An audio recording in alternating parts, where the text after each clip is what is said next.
욥기 38장. 그때 여호와께서 회오리 바람 가운데서 나타나 욥에게 대답하셨습니다. 알지도 못하면서 말로 이치를 어둡게 하는 사람이 누구냐? 너는 대장부처럼 허리를 묶고 나서라. 내가 내게 물을 테니 내게 대답해 보아라. 내가 땅에 기초를 놓을 때 내가 어디 있었느냐? 아는 게 있으면 말해 보아라. 누가 그 크기를 정했느냐? 내가 아느냐? 또 누가 그 위에 줄을 쳤느냐? 그 단단한 기초는 무엇이에 세웠느냐? 모퉁이 돌은 누가 놓았느냐? 그때 새벽별들이 함께 노래하고 모든 천사들이 기뻐 외치지 않았느냐? 바닷물이 모태에서 빠져나오듯 쏟아져 나올 때 누가 문을 닫아서 그것을 막았느냐? 그때 내가 구름을 바다의 옷으로 삼아 짙은 어둠으로 그것을 둘렀고 내가 그것의 한계를 정해 그 문과 빗장을 세우고 너는 이만큼까지만 오고 더는 나오지 말라. 내 도도한 물결이 여기서 멈출 것이다 하지 않았느냐? 내가 아침에게 명령을 내린 적이 있느냐? 새벽에게 그 자리를 알게 해서 그것이 땅끝을 붙잡고 악인을 그 가운데서 흔들어 떨쳐낸 적이 있느냐? 땅이 도장 찍힌 진흙처럼 변하고 만물이 옷처럼 나타났도다. 악인에게서 그 빛이 걷어지며 그 높이 든 팔은 부러진다. 내가 바다의 근원에 가본 적이 있느냐?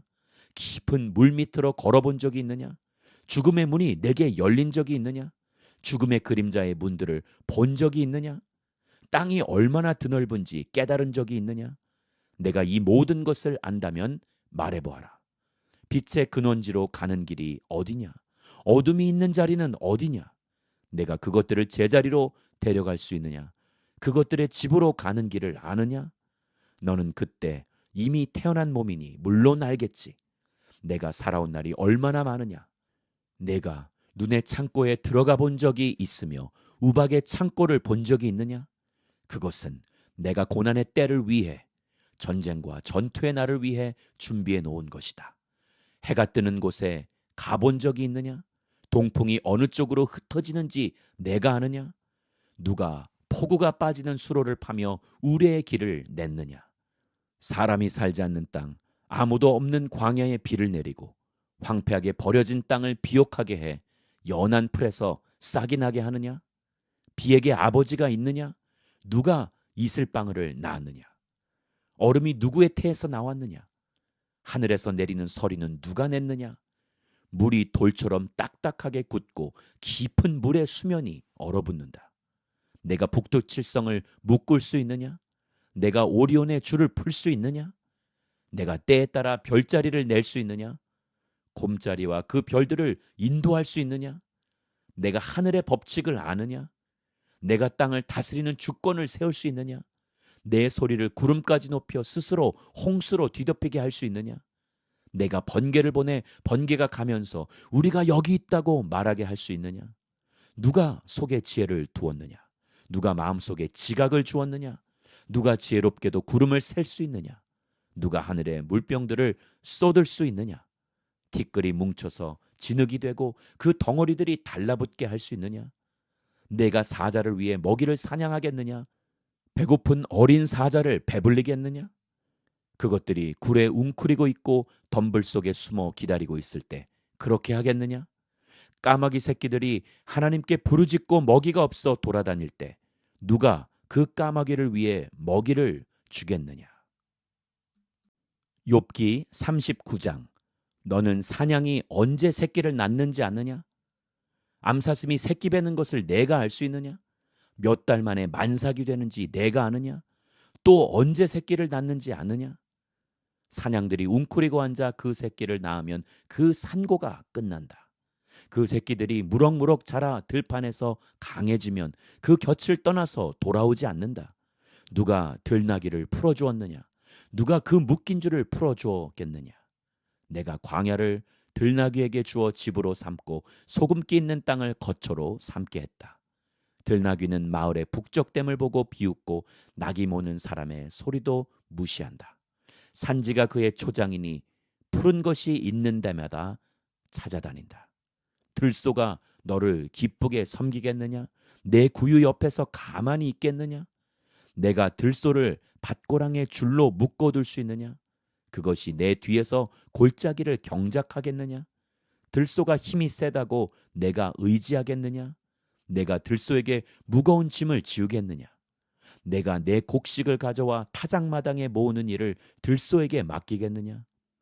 타조가 재빠르게 날개짓을 한다마는 그 날개와 깃털이 황새만은 못하지 않느냐? 타조는 그 알들을 땅에 놔고 흙 속에서 따뜻하게 되도록 내버려 두고 누가 발로 밟든 들짐승이 깨트리든 상관 않고 잊어버린다. 타조는 자기 새끼가 제 것이 아닌 듯 신경 쓰지 않는다. 산고가 헛수고가 되는 것쯤은 두렵지 않다. 이는 나 하나님이 타조에게서 지혜를 없애고 지각을 주지 않았기 때문이다. 그러나 타조가 그 몸을 높이 쳐들고 뛸 때는 말과 그 기술을 우습게 여기는 법이다. 내가 말에게 힘을 주었느냐? 휘날리는 갈기를 그 목에 둘러주었느냐? 내가 말이 메뚜기처럼 잘 뛰게 할 수 있느냐? 그 위험 있는 콧소리가 무섭지 않느냐? 말은 앞발로 땅을 차며 그 힘을 과시하고 무장한 사람들을 맞으러 달려간다. 말은 두려움을 비웃고 무서움을 모르며 칼을 보아도 뒤를 보이지 않으니 화살통과 번쩍이는 창과 방패가 그 앞에서 흔들려도 말은 힘차게 무섭도록 한다름에 내달리고 나팔소리도 개의치 않는다. 나팔소리가 울리면 말은 콧소리로 히히힝 하고는 멀리서부터 싸움 냄새를 맡고 장군들의 우레 같은 소리와 함성을 듣는다. 매가 떠올라서 남쪽으로 그 날개를 뻗고 나는 것이 내 지혜로 인한 것이냐? 독수리가 하늘로 날아오르고 높은 곳에 그 둥지를 만드는 것이 내 명령으로 인한 것이냐? 독수리는 바위에 살고 바위 틈과 든든한 장소에 있으면서 거기에서 먹이를 찾되 그 눈은 멀리서도 먹이를 볼 수 있다. 그 새끼들도 피를 빨아먹으니 주검이 있는 곳에는 독수리가 있다. 욥기 40장. 여호와께서 또 욥에게 말씀하셨습니다. 전능자와 싸운다고 그를 가르치겠느냐? 하나님을 나무라는 사람아, 대답해 보아라. 그러자 욥이 여호와께 대답했습니다. 보십시오. 저는 보잘것없는 사람입니다. 제가 어떻게 주께 대답하겠습니까? 손으로 입을 막을 뿐입니다. 한번 내가 말했었지만 대답하지 않을 것이며 2번 말했지만 다시는 하지 않겠습니다. 그러자 여호와께서 회오리바람 가운데서 욥에게 말씀하셨습니다. 너는 이제 대장부처럼 허리를 동여매어라. 내가 내게 물을 테니 너는 대답하도록 하여라. 내가 내 판결을 무너뜨리겠느냐? 내가 나를 비난해서 의롭게 되려느냐? 내게 하나님의 팔 같은 팔이 있느냐? 내게 하나님같이 우레 같은 음성이 있느냐? 그렇다면 영광과 위엄으로 자신을 장식하고 존귀와 아름다움으로 옷 입어라. 내 극에 달한 분노를 쏟아내고 교만한 사람을 보고 그를 낮추어라. 교만한 사람을 다 눈여겨보아 그를 낮추고 악인은 그 서 있는 곳에서 밟아버려라. 그들을 모두 한꺼번에 흙먼지 속에 묻어버리고 그 얼굴들을 몰래 싸매두어라. 그때가 되면 내 오른손이 너를 구원할 수 있음을 내가 직접 인정할 것이다. 소처럼 풀을 먹는 베못을 보아라. 내가 너를 지었듯이 그것도 지었다. 보아라. 그 힘은 허리에 있고 그 강함은 배 근육에 있다. 꼬리는 백향목처럼 흔들리고 돌 같은 허벅지 힘줄은 서로 연결돼 있으며 뼈들은 노스로 된 관 같고 뼈대는 철빗장 같다. 그것은 하나님의 피조물 가운데 제일 가는 것이어서 그것을 지은 이가 칼을 쥐어 주었고 모든 들짐승들이 노는 그 산들이 그것을 위해서 먹을 것을 내느니라. 그것은 연꽃잎 아래 늪지대의 갈대숲 사이에 누우며 연꽃잎 그늘이 그것을 가려주고 시냇가에 버드나무가 그것을 둘러싸느니라. 보아라, 강물이 넘쳐도 놀라지 않으며 요단 강물이 불어서 입에 차도 태어나도다. 그것이 보고 있을 때 누가 그것을 잡아 갈고리로 그 코를 꿰일 수 있느냐? 욥기 41장. 내가 리워야단을 낚을 수 있느냐? 끈으로 그 혀를 묶을 수 있느냐? 그 코를 줄로 꿰일 수 있느냐? 그 턱을 갈고리로 꿰일 수 있느냐? 그것이 내게 빌고 또 빌겠느냐? 내게 점잖은 말로 말하겠느냐? 그것이 너와 언약을 맺겠느냐? 내가 그것을 평생 노예로 삼겠느냐? 내가 새 같은 애완동물로 삼겠느냐? 내 딸들을 위해 그것을 묶어두겠느냐? 어부들이 그것으로 잔치를 벌이겠느냐? 상인들 사이에서 그것을 나누겠느냐? 내가 그 가죽을 쇠꼬챙이로 찌를 수 있느냐? 그 머리를 작살로 찌를 수 있느냐? 내가 그것에 손을 대보아라. 얼마나 혼이 났는지 기억하며 다시는 그렇게 하지 않을 것이다.